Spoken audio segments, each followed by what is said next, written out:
Una joven de 19 años fue casada con un vaquero como una broma cruel, pero sus primeras palabras le helaron la sangre. El invierno se había asentado con fuerza sobre Gritstone Gulch, convirtiendo las afueras del pueblo en un páramo de viento y escarcha. En el borde se alzaba una cabaña inclinada, con el techo remendado con restos de hojalata y la chimenea escupiendo la última leña. Dentro, Clara Mayhew se movía como un fantasma. Silenciosa, eficiente, desapercibida. Tenía 19 años, las manos callosas de cortar leña y los dedos manchados de hollín. Su madre había muerto cuando era niña y desde entonces, la única familia que le quedaba era Bartolomé Croft, su tío de nombre, pero nunca de bondad. Un borracho con una vena mezquina, Bass pasaba sus días en el fondo de una botella y sus noches maldiciendo al frío y a Claraique. Ella mantenía la casa en funcionamiento, cocinaba, limpiaba, remendaba, acarreaba agua del arroyo medio congelado mientras él dormía toda la mañana. Pero no se ganó nada de agradecimiento, solo más gritos cuando el guiso estaba aguado o el fuego ardía demasiado bajo. Esa mañana, mientras el viento aullaba contra las paredes, Clarahara estaba remendando un desgarro en su único chal de invierno cuando llamaron a la puerta. Oyó a Bass refunfuñar y se arrastró para abrir. Un momento después, una voz grave respondió: «Vine a hablar del préstamo, señor Croft. Pensé que podríamos arreglar las cosas civilizadamente». Los dedos de Clarahara se congelaron en un instante. El hombre en la puerta era Gideon Blackwood. No hace mucho, fue dueño del rancho más grande a las afueras de Gritstone Gulch. Tenía ganado, brazos y una esposa que reía como la primavera. Luego vinieron las enfermedades, las ventiscas, las cosechas arruinadas. Su esposa murió. Su fortuna vino después. Ahora era un granjero viudo con 2 hijos y una casa que apenas se mantenía en pie, pero el honor aún lo mantenía en pie. Ahora estaba de pie con nieve sobre los hombros, sombrero en mano, sin parecerse en nada al hombre al que Bass una vez le pidió prestado.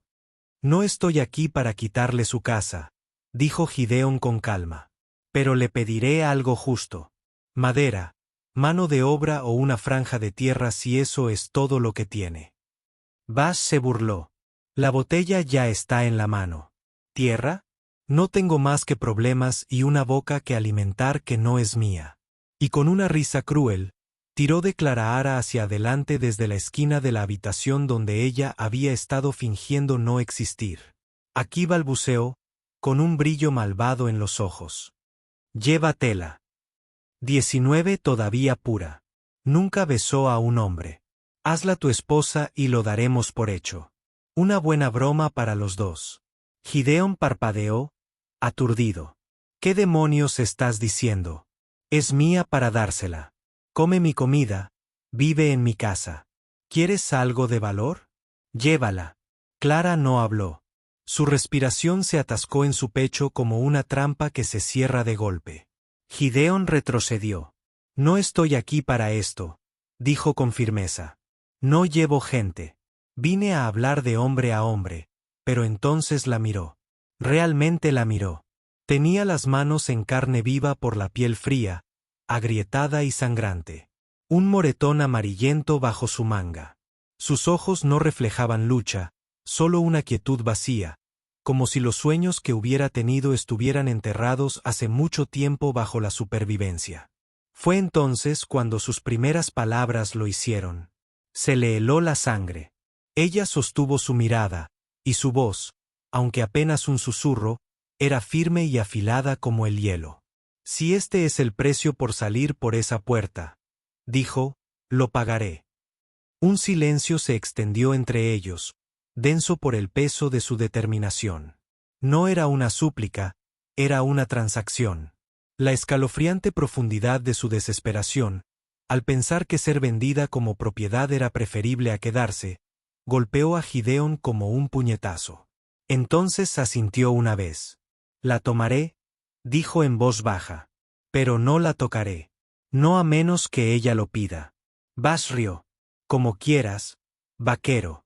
No sabía ni le importaba que acababa de entregar a la única persona que había encendido un fuego en su vida vacía.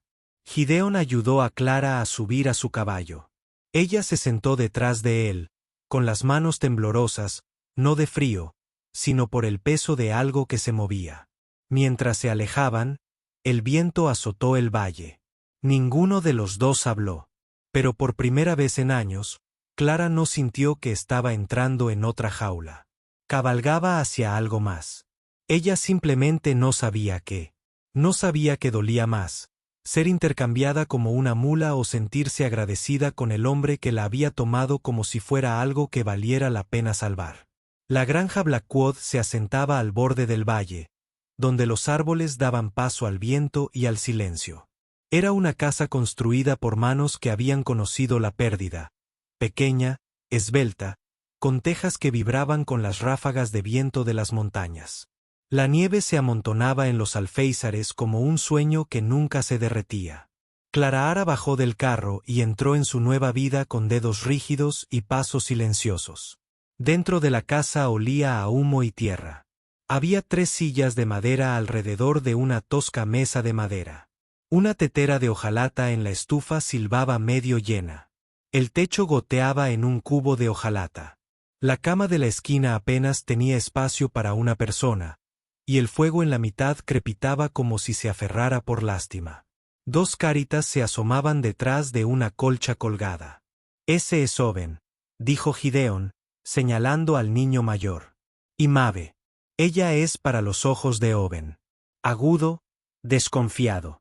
Maeve se aferró a la tela y parpadeó como una espina en la hierba alta. Claren asintió, con el corazón latiendo con fuerza. «Hola», no hubo respuesta. Esa noche, Gideon les preparó la cena, si es que así se podía llamar. Gachas aguadas, sin sal. Clara se ofreció a ayudar, pero se quemó la mano con la tetera y dejó caer una cuchara. Sus mejillas se sonrojaron de vergüenza. Más tarde, sola en su habitación de la esquina, se sentó en el borde del colchón de paja, desenrollándose las mangas para ver sus palmas agrietadas por el lavado, las yemas de los dedos rugiendo. Un golpe en la puerta la sobresaltó. Era Gideon. No la miró a los ojos. Le ofreció un pequeño frasco medio usado con una savia verde cerosa dentro. «Savia de pino.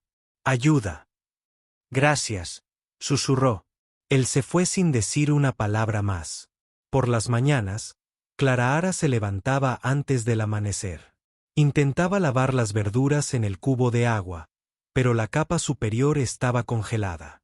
Le sangraban las manos de tanto fregar. La escoba se astilló. Echó demasiada sal al guiso. Maeve lloraba en la mesa, extrañando a su madre. Owen se cruzó de brazos, con los ojos llenos de un juicio silencioso. Una tarde, Gideon le entregó un hacha. «Te enseñaré a partir leña. No durarás mucho aquí sin saberlo». Clara se miró las palmas ampolladas. «Supongo que las manos suaves no son de aquí». «Son de aquí», dijo él. «Pero no duran». Así que aprendió despacio, con terquedad. Hervían menta silvestre para el té. Gideon le enseñó a usar 2 dedos y el pulgar para encender el fuego más rápido. Le enseñó el ritmo del hacha, el truco para atrapar la nieve que cae en una taza de hojalata para obtener agua más limpia. Intentó bromear una noche después de que Maeve se durmiera con el pulgar en la boca. «Pensé que era casarme con un hombre. Resulta que tengo 2 hijos gruñones». Gideon sonrió con suficiencia. «Te salió bien. Los niños no discuten tanto». Owen murmuró desde la esquina. Lo oí. Entonces llegó la noche en que quemó el pastel de melaza. Había empezado como una cena sencilla. Clara quería sorprenderlos. Encontró harina de maíz, manteca y un tarro de melaza en la alacena. Revolvió, vertió, horneó, pero el fuego estaba demasiado caliente. El pastel se ennegreció en minutos. Cuando abrió la puerta del horno, salió humo a borbotones. Llenó la cabaña, haciendo que Gideon dejara caer su taza y Maeve rompiera a llorar. «Abre la ventana», gritó Gideon, tosiendo. Clara la abrió de golpe, jadeando, abanicando el aire con su delantal. Owen corrió hacia la puerta y la abrió de par en par. «Vamos a morir por un pastel envenenado», gritó. Eso fue todo. Clara se arrodilló y rió. Fuerte, aguda, libre. El tipo de risa que atrapaba en su pecho. Se desprendió algo pesado. Las lágrimas lo acompañaron. Ardientes y repentinas. Era la primera vez que reía desde la muerte de su madre. Gideon la observaba, con una pizca de calidez tras sus ojos cansados. «La próxima vez», dijo, ayudándola a ponerse de pie. «Solo avísanos antes de intentar matarnos con la cena». Clara sorbió por la nariz, sin dejar de sonreír. Trato hecho. Los días se volvieron más fríos, pero la casa empezó a calentarse silenciosamente. Clara descubrió la receta por accidente. Estaba buscando harina en el armario trasero cuando encontró un trozo de pergamino doblado detrás de una lata oxidada. La letra era delicada, casi vacilante. Una lista de ingredientes: harina, mantequilla, frutos secos, con una nota al margen. Añade una cucharada de miel si ha sido un día duro. Lo sostuvo con cuidado como si fuera a desmoronarse. Era una receta de scones de frutos rojos, del tipo que Maeve había mencionado una vez en sueños. Clara lo preparó al día siguiente. Quemó la primera tanda, pero lo intentó de nuevo. Al atardecer, el aroma llenó la casa, cálido, dulce, como un recuerdo. Maeve entró en la cocina descalza y parpadeando. Mamá solía hacer eso. Clara se arrodilló a su lado. «¿Te gustaría ayudarme la próxima vez?». Maeve asintió solemnemente. Esa noche, por primera vez, se subió al regazo de Clara mientras el fuego crepitaba. A la hora de acostarse, trajo su pequeño peine de madera y le dijo: «Siéntate. Quiero arreglarte el pelo». Clara se sentó en el borde de la cama, con el delantal todavía puesto. Mientras Maeve le separaba el pelo con cuidado y comenzaba a trenzar, sus dedos eran pequeños pero cuidadosos, como si recordara haber visto a su madre hacerlo. La trenza estaba torcida y suelta, pero Clara se la puso para dormir. Gideon no dijo nada al darse cuenta. Pero esa noche, Clara encontró una nueva percha de madera instalada junto a su lavabo, justo a la altura adecuada para una toalla. A la mañana siguiente, apareció otra más baja para Maeve.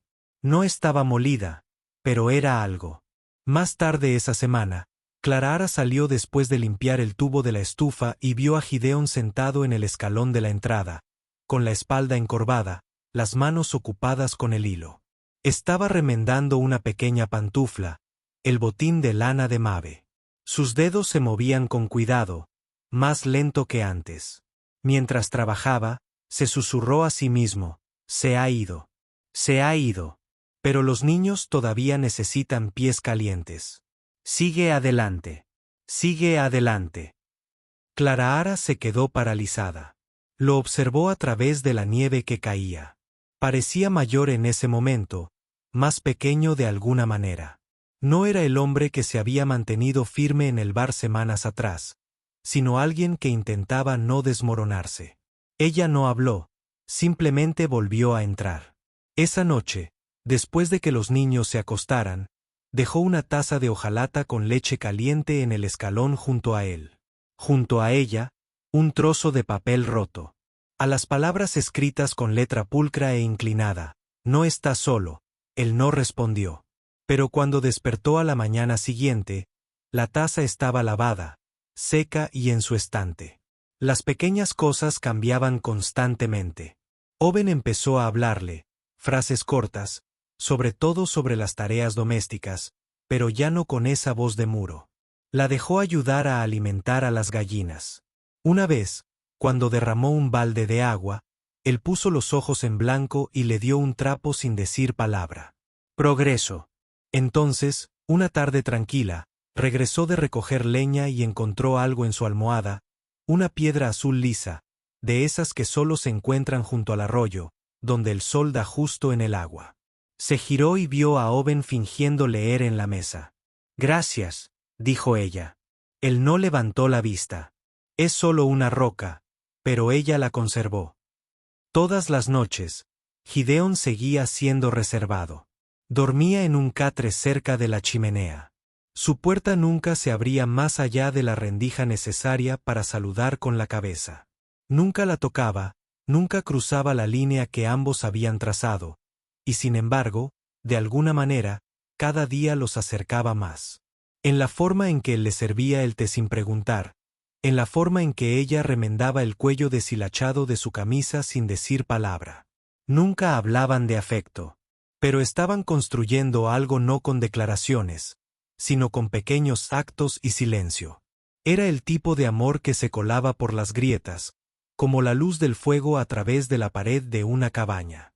La primera nevada real de la temporada descendió por el valle como una cortina pálida. Enmudeció el mundo exterior de la cabaña, convirtiendo campos y cercas en una sola sábana blanca e ininterrumpida. Dentro, Clarahara removía un guiso mientras los niños jugaban con retazos de lana. Gideón había ido al pueblo al amanecer a cambiar huevos por sal y clavos. Al anochecer, la tormenta había arreciado. Clarahara puso la mesa, mirando hacia la puerta. Cuando por fin se abrió, Gideón entró, sacándose la nieve de las botas zapatadas, con el sombrero ribeteado de escarcha. No estaba solo. Un hombre lo siguió, alto, ruidoso, con una bufanda roja y el andar desenfadado de alguien que encajaba en las tabernas. Findo Ulen, el amigo más antiguo de Gideón del campamento maderero, olía a whisky y viento. Bueno, lo hiciste, Gideón. Finn sonrió. Te casaste con una joven, ¿verdad? Hombre inteligente. La casa ya se ve mejor. Gideón dejó la cesta, apretando la mandíbula. Finn, cuida lo que dices. Finn sonrió con suficiencia. Vamos. Todos sabemos por qué un hombre lleva a una chica así aquí. Noches frías, cama vacía, eso es suficiente. Gideón espetó. Clarahara se quedó paralizada junto a la estufa, con el cucharón flotando. Quería desaparecer, pero sentía los pies clavados. Finn rió entre dientes. No había vergüenza en ello. Demonios, si tuviera la oportunidad, no me casaría con ella por eso. Dijo Gideón bruscamente, en voz baja pero pesada. La tomé porque no tenía a dónde ir. Por lástima, no por amor. Silencio. Solo crepitaba el fuego. El corazón de Clarahara dio un vuelco por lástima, no por amor. Las palabras sonaron como una campana. Dejó el cucharón, silenciosa y cuidadosa. No podía respirar, no podía mirarlo. Se disculpó en un susurro que los hombres no oyeron y se fue a su habitación. Le temblaba la mano mientras doblaba su poca ropa dentro del saco de arpillera. Dejó los zapatitos de lana de la criada sobre la almohada y los alisó con la palma. Para cuando el guiso estuvo listo, Clarahara se había ido. Mabe se despertó a medianoche, tosiendo por el aire seco, llamando a mamá Clarahara con voz de caballo. Cuando vio la cama vacía, gimió. Owen intentó calmarla, pero su llanto se volvió frenético, rompiendo en sollozos. Gideón entró del granero, limpiándose las manos. ¿Qué pasa? Se ha ido, dijo Owen. Se ha ido. Mabe no podía parar de llorar. Gideón sintió que la sangre le abandonaba la cara.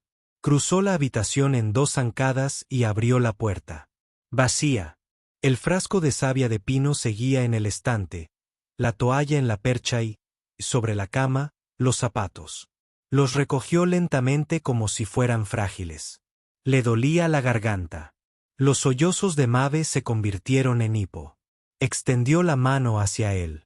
Papá, encuéntrala, por favor.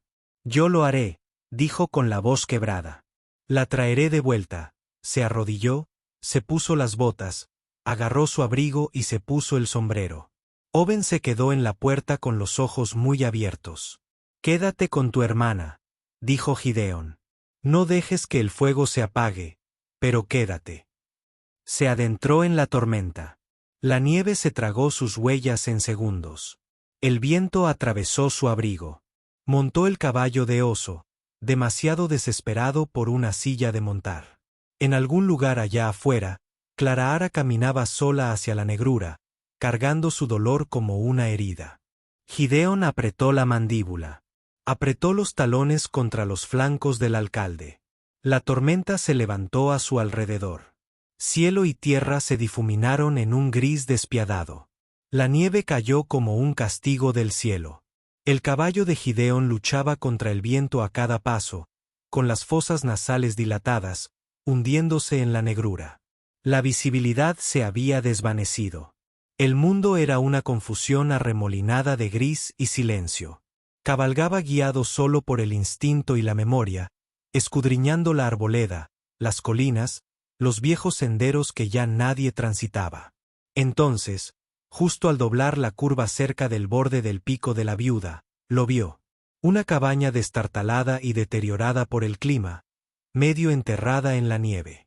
Una cabaña de trampero abandonada hacía mucho tiempo. No salía humo de la chimenea. La puerta colgaba torcida. Saltó del caballo antes de que se detuviera por completo y la abrió de golpe. Ella estaba allí, acurrucada en el suelo bajo una manta apolillada, de espaldas a la pared. La nieve se le pegaba a la falda, su bota empapada. Tenía los labios azules. Apenas abrió los ojos. Clara, él cayó de rodillas, sacudiéndose la nieve de los hombros, con el corazón en la garganta. Ella parpadeó lentamente. La confusión y el reconocimiento luchaban detrás de su mirada. ¿Viniste? Por supuesto que vine. Se quitó el abrigo y lo envolvió alrededor de su cuerpo tembloroso. Dios, ayúdame, Clara. No lo decía en serio. Nunca fuiste una lástima. Sus dientes castañeteaban demasiado fuerte para hablar. Gideon la acercó más a la chimenea apagada y la acunó contra él, apretando sus dedos congelados entre las palmas de sus manos. Su cuerpo temblaba contra su pecho como un pájaro herido.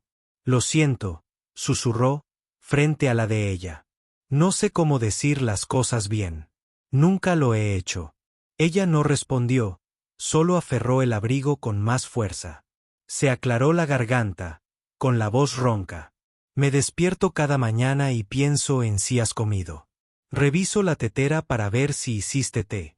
Miro la luz de tu habitación y me pregunto si dormiste algo. Tragó saliva. Ya nunca pienso en mí. No desde que llegaste. Su respiración se entrecortó. Y sé que nunca te toqué porque prometí que no lo haría. Pero pienso en tus manos cuando trenzan el cabello de Mabe. Pienso en cómo tarareas cuando cocinas, incluso cuando solo son papas. Ella comenzó a llorar en silencio al principio, luego más fuerte, con la cara presionada contra su hombro. ¿Por qué? Susurró. ¿Por qué eres tan bueno conmigo? Exhaló un sonido largo y entrecortado. Porque dijo en voz baja, temblorosa. Eres la primera alma que miró mis ruinas y decidió quedarse. Enterró su rostro contra él, sollozando en la silenciosa oscuridad de la cabaña abandonada. Y Gideon la abrazó como si al abrazarla pudiera evitar que el dolor regresara. Afuera la tormenta rugía, pero adentro, por primera vez, dejaron que el silencio hablara. Y en ese silencio, algo roto comenzó a sanar. La nieve empezó a derretirse a lo largo de la cresta sur, dejando al descubierto la tierra agrietada. Aún no era primavera, no del todo, pero el viento había amainado y el cielo ya no parecía de piedra. Habían pasado días desde que Gideon había encontrado a Clara en aquella cabaña solitaria. Ya no dormía con el abrigo aferrado. Volvió a trenzar el pelo de Mabe. Owen se sentó a su lado durante el desayuno, fingiendo no sonreír cuando ella le pasaba la miel. Aún así, algo persistía entre ella y Gideon, algo frágil, esperando el momento oportuno para florecer. Una mañana, justo después del amanecer, Gideon ensilló al alcalde sin decir por qué. Clara, todavía atándose el delantal, lo miró con curiosidad. «Ven conmigo», dijo, solo para dar un pequeño paseo. Ella dudó. ¿El guiso? Esperará. Así que se subió detrás de él, rodeándolo con los brazos vacilantes por la cintura, con el olor a cuero y pino en la nariz. Cabalgaron en silencio entre los árboles ralos hasta un estrecho claro a media altura de la cresta melancólica. El aire allí era más fresco, más tenue. El suelo descendía suavemente hacia una franja de tierra plana rodeada de piedras. Clarahara contuvo la respiración. Tiempo salvaje en la montaña. Docenas de pequeños tallos forcejeando, aún verdes a pesar de la escarcha. Algunos se inclinaban hacia un lado, otros se alzaban orgullosos. El aroma era tenue, pero estaba allí, fresco, terroso, inesperado en este lugar salvaje. Gideón desmontó y le ofreció la mano. Ella la tomó y entró en el claro, sus botas crujiendo sobre las agujas congeladas. Las planté después de que ella muriera, dijo en voz baja, mirando las plantas desde la semilla que ella dejó en un cajón. Dijo que siempre tuvo la intención de empezar un jardín. Clarence se arrodilló junto a una de las plantas, rozando con las yemas de los dedos las suaves hojas verde grisáceas. Las mantuviste vivas todo este tiempo. Lo intento, dijo. Algunos años lo logran, otros no. Ella lo miró. Nunca me hablaste de esto. Hay cosas que son más fáciles de mostrar. Gideón metió la mano en el bolsillo de su abrigo y sacó un pequeño cuadrado de tela doblado. Estaba desgastado por los bordes, descolorido por el sol y el tiempo, pero el bordado aún era nítido, un único pájaro azul cosido con esmero. Este fue el primer regalo que mi madre le dio a mi esposa. Dijo, no fue fácil complacer a mi madre, pero le gustó esa chica desde el momento en que la conocieron. Se lo ofreció a Clarahara. A ella también le habrías gustado. Clarahara parpadeó con fuerza. No puedo soportarlo. Era suyo. Negó con la cabeza. No, era de Ope. Hacía mucho que no sentía eso. Tomó el pañuelo con manos temblorosas, acunándolo como algo sagrado. No intento reemplazarla, susurró. Gideón la miró entonces con una mirada firme y cálida. No quiero que la reemplacen. Lo que quiero es sentirme viva de nuevo. Se acercó en voz baja. Cuidado. No llenas su espacio. Creaste uno nuevo. Y te agradezco por ambos. Clarahara sintió que las lágrimas brotaban, pero no caían. Esta vez no. Tomó su mano, áspera y callosa, cálida en la suya. Solía tenerle miedo a la noche, murmuró. El silencio, el frío, la oscuridad. El ceño de Gideón se frunció suavemente. Y ahora, miró a su alrededor, al tiempo, al cielo, al hombre que tenía delante. Ahora tengo un fuego, dijo en voz baja. Aquí contigo. Y en el silencio de aquel claro de la alta montaña donde las flores se atrevían a crecer a pesar del frío, algo echó raíces entre ellos. No una promesa, todavía no, sino la primera hoja verdadera de amor. Era una mañana despejada después de una tormenta. La nieve se había derretido casi por completo, y la tierra bajo ella estaba suave y resbaladiza por Thor. Clarahara acababa de remendar los mitones de Maeve cuando notó que Owen había desaparecido. ¿Dónde está tu hermano?, preguntó. Maeve se encogió de hombros. Dijo que iba a encontrar el palo perfecto para... ¿qué? Para hacer un arco. Uno de verdad, no de bebé. A Clara se le encogió el estómago. Salió, observando el bosque más allá del granero. El cielo era azul pálido, el aire quieto, demasiado quieto. Lo llamó una vez, 2 veces, sin respuesta. Su bota se hundió en el barro húmedo mientras corría hacia la arboleda tras el campo. Allí era donde Owen siempre iba a buscar tesoros, clavos viejos, huesos, ramas buenas. Entonces lo oyó, ¡socorro! Un grito débil, ahogado, le dio un vuelco el corazón. Corrió hacia el sonido, casi resbalando en la nieve. Cuando llegó al viejo pozo detrás del roble, se quedó sin aliento. La voz de Owen resonó desde el fondo. Mamá, me caí. No puedo. Me duele la pierna.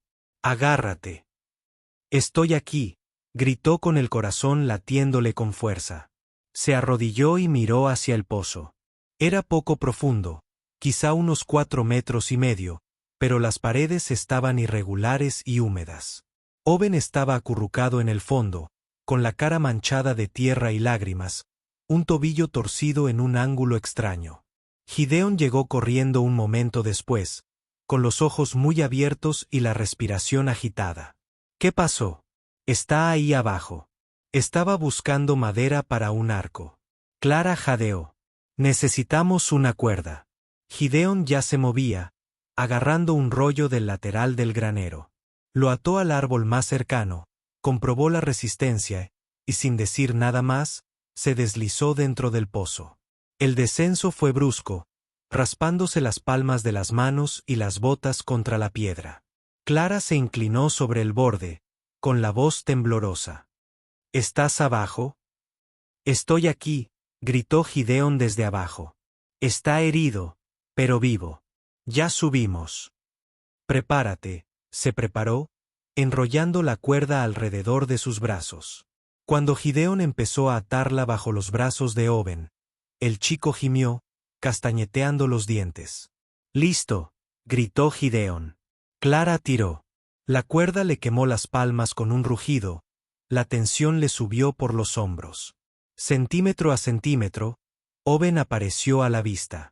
La tierra le manchaba las mejillas, los ojos abiertos de miedo. «¿Estás bien?», susurró, con lágrimas en el rostro mientras lo sacaba y lo abrazaba. «¿Estás bien, cariño?». Pero Gideon no la había seguido. Se giró hacia el pozo. «Gideon». Se oyó un gruñido desde abajo. «Me resbalé. Tengo el tobillo mal. Entonces no puedo salir». «Agárrate fuerte», dijo, secándose la cara. «Yo también te sacaré, Clara». «No, tus brazos». «No discutas conmigo», espetó. Volvió a enrollar la cuerda, esta vez más abajo, apoyó los pies y empezó a tirar. Sus músculos gritaron. La cuerda se rompió. La piel de sus palmas. Su hombro se sacudía dolorosamente con cada tirón, y algo crujía, un sonido repugnante. Pero ella seguía tirando porque el ahora era suyo. Todos lo eran. Cuando Gideon finalmente emergió del borde del pozo, jadeando, arrastrando su pierna magullada, Clarahara se desplomó a su lado, con la respiración entrecortada, los brazos temblorosos y un hombro ya hinchado. Owen corrió a sus brazos, aferrándola por el cuello. «Mamá», sollozó, «no me dejes nunca más». Ella lo abrazó con fuerza, haciendo una mueca de dolor, pero aún más fuerte. Gideon se arrastró hacia ellos, con los ojos oscurecidos por la preocupación. Tomó las manos sangrantes de Clarahara, miró con delicadeza la piel desgarrada, el hombro dislocado. «Me levantaste con eso», susurró. Ella asintió, demasiado cansado para hablar. Acunó su mano contra su pecho y presionó su frente contra la de ella. «Mi hijo está a salvo gracias a ti», dijo con voz ronca. «Todos seguimos respirando gracias a ti», sonrió Clarahara débilmente, con lágrimas deslizándose por sus mejillas. «Ya no estás solo, Gideon». Los abrazó a ella y a Owen, abrazándolos como si lo fueran todo, porque lo eran. El verano llegó tarde a Gridstone Gulch ese año, pero cuando llegó, cubrió el valle de color. La franja temporal de Sourou Fell Ridge, antes pálida y agonizante, ahora florecía salvaje y densa, zumbando con abejas y luz solar. Allí fue donde Clara eligió casarse con Gideon Blackwood. No había iglesia, ni predicador con túnica, ni piano, solo el aroma de la tierra y las flores, y el amor que había sobrevivido a la escarcha, el silencio y las llamas. Los invitados eran pocos. Owen, con su única camisa abotonada, de pie, orgulloso. Mabe, agarrando un ramo de flores silvestres, el cabello trenzado por las manos de Clarahara, y el señor Lial, el herrero que conocía a Gideon desde la infancia y que podía bendecir una unión. Clara llevaba un sencillo vestido color crema cosido con su propia aguja. Llevaba el pelo recogido con una cinta que Mabe insistió en atar. Gideon no tenía anillo, pero cuando le preguntaron qué tenía para ofrecer, Metió la mano en su abrigo y sacó una ramita de tiempo seco atada con hilo rojo. Esto, dijo, mirando a Clarahara a los ojos, es de la primera planta que sobrevivió. Ató el tallo suavemente alrededor de su muñeca. No es oro, dijo en voz baja, pero es todo lo que tengo, y todo, quiero decir. Los labios de Clarahara temblaron. Entonces es más que suficiente, dijeron sus votos con el viento en el pelo y la tierra bajo las botas. Nadie aplaudió, pero Owen se secó los ojos cuando creyó que nadie los veía, y Maeve abrazó las piernas de Clara con tanta fuerza que casi se cae. Al comenzar a descender por la cresta, una figura apareció en la cima del árbol, delgada, encorvada, inestable. Batlamu Croft. Parecía mayor, más frágil. La arrogancia había desaparecido. Se quitó el sombrero y se quedó en silencio. Me enteré de lo de hoy, dijo. Pensé que quizá me dejarías mirar. Gideon dio un paso al frente, pero Clara le puso una mano en el brazo. Caminó sola hacia su tío. El viento le arremolinaba el vestido. Lo siento, dijo Baz con voz ronca. Estaba borracha. Fui una estúpida. Creí que me pertenecías. No. Ahora lo veo. Lo observó. Te perdono, pero no puedes entrar. Estuviste fuera de mi vida demasiado tiempo, asintió él. Se dio la vuelta y regresó con la familia que eligió, la vida que construyó. No por huida, sino por valentía. El otoño llegó rápido. La primera noche de invierno, Clara estaba junto al fuego, con la mano apoyada en el vientre. La curva apenas comenzaba a notarse. Gideon se acercó por detrás, la rodeó con los brazos por la cintura y apoyó la mejilla en la suya. Estás radiante, murmuró él. Puede que solo sea sudor, rió ella. No, dijo él en voz baja. ¿Es algo más? Se giró en sus brazos. Dime, susurró. Él la besó en la frente. No eres solo mi esposa. Eres quien salvó mi alma. Salieron. El mundo estaba en silencio por la nieve. Los niños corrían tras ellos, con las bufandas ondeando. Owen llevaba una pala. Maeve sostenía un pequeño retoño de pelo blanco que Clarahara había recogido semanas atrás. Juntos, cavaron un hoyo bajo la cresta del tiempo. Clara colocó el retoño en la tierra. Gideon lo cubrió con cuidado con tierra. Owen vertió agua de una taza de hojalata. Maeve presionó una piedra lisa junto a las raíces. ¿Cómo lo llamamos?, preguntó Maeve. Clara levantó la vista, con copos de nieve cayendo sobre sus pestañas. Esperanza, dijo, porque si la nieve sigue cayendo, el amor sigue creciendo. Gideon asintió, abrazándola mientras la nieve comenzaba a bailar.